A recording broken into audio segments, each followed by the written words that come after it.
Hi there, my name is Philip and welcome to my channel. I've recently had solar power installed and I've got a vector meter. I'm on the Vector Lines network in Auckland, New Zealand, and today Vercom are going to come and replace my existing meter with a new export meter. For my existing meter I actually downloaded the manual and I found out being a smart meter it seems to already have some export capabilities.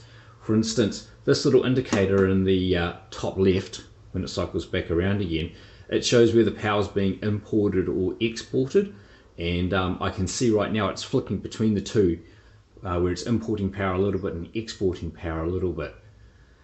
According to the manual, these meters are centrally provisioned, and it looks to me like the export feature has actually just been turned off by the provisioning team, and it looks like the meter could actually do the job. So I'm very curious to see what happens with the new meter that gets stored later on today. Hi everyone, Philip back again. Well, the nice man from Vercom has now been in and installed my export solar power meter.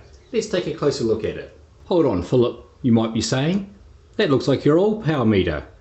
Yes, in fact, he removed the existing Atlas Mark 7C meter and put in another identical Atlas Mark 7C meter.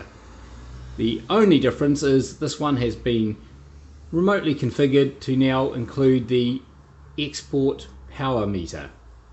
That's it.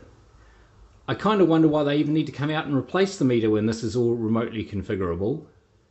But no matter, at least the whole process is finished now and I can finally be credited for power I export to the grid. Perhaps if you're about to embark on your solar journey, you've found this interesting. Thanks for watching.